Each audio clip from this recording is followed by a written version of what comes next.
Good morning, everyone. Thank you for tuning in again. This is Luis Leyva, and I'm joined today by Ella Londono. She's one of our real estate agents here and a resident specialist in just about everything. So Ella's going to give us some advice today on what to do, or top 3 things that we can work on during this week between Christmas and New Year's to make us more productive for next year. Ella, what's your number one topic that you should do at the end of the year? I definitely would say organization is like the priority. Just cleaning out not only your workspace, your home area, but also your mind. That's very important. Just being able to organize what your thoughts are and how you're gonna look forward to the year. Sure.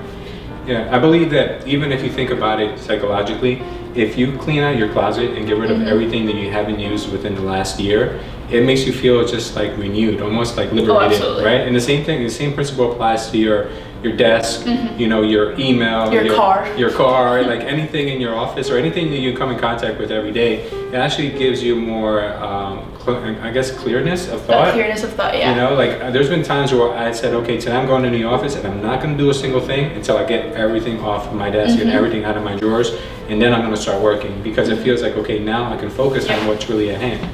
So that's definitely one. So that's definitely like the priority one, but the second one is planning and accounting for everything. Budgeting and accounting, because when you're in this business, you have your personal accounting and then you have like the business marketing accounting that you can't commingle, because once you commingle it just becomes a disaster. Yeah. So definitely budgeting and accounting and really organizing everything in order to make things afloat. Yeah, I think one of the weaknesses most agents have is that they forget that you have to pay taxes. They don't even know that. Like, oh, I have to pay taxes. There's been a lot of real estate agents get caught up in 1-2 years worth of unpaid taxes and they just scramble and don't know what to do. So number one thing should be always plan ahead for your taxes, right? Absolutely. If you haven't been doing so, you have to start figuring out a way that's going to work for you. You know, the golden rule is about 30% of anything you make, you should put aside for taxes.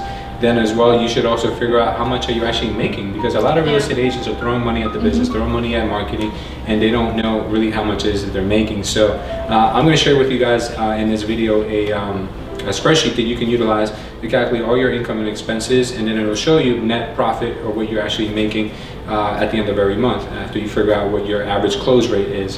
So that'll be definitely very helpful. And I think that one thing that really helps me is this app called Mint, and what Mint does is that it organizes all your business accounts, whether it's personal or business actually. So if it's a bank account, credit card, a debit card, it puts it all together, and then you can either put it in a spreadsheet. You could see all your expenses, how much you're getting paid, different credits and debits in different accounts in one area, versus having your Discover, your American Express app, and all these other apps. You could have it in one, which is going to be the Mint account, and that's definitely one thing that's helped me along the way. Yeah, that's awesome. And getting ahead of your finances also leads a path for you to be able to also invest money, right? Because you can't invest money until you figure out how much extra money you have, right? If you start just throwing money at investments, before you know it, you can't pay your cable bill, or you can't pay your car note. So you have to really understand what it is that you're bringing in, because we're not the type of, I guess you would call it, employees or workers that know exactly what they're making every week.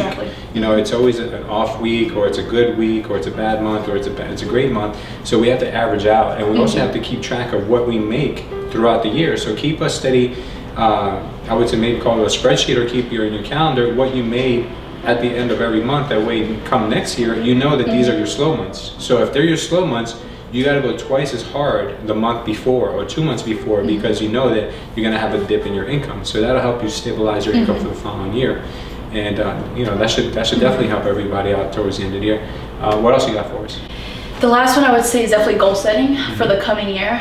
It's really important to start off fresh and just be able to take a look at the year before that and really look at what do you want to do the following year.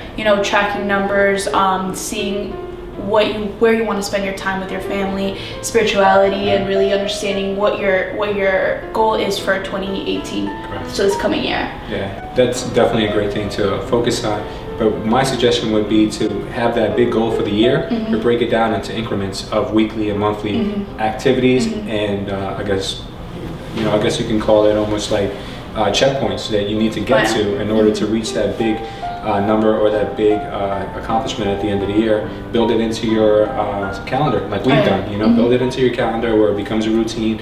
You can't get away from it, whether it's your health, you know, I guess physical appearance or your business, but you have to incorporate it every single day or throughout the week, the way you should be doing that. So that's some great advice from you. Any parting words that you could leave them with for 2018? So really just have a great year. 2017 was great, so definitely looking forward to 2018 and, you know, being part of Culture Estate with Lou. So wish you guys the best. Be easy. Enjoy.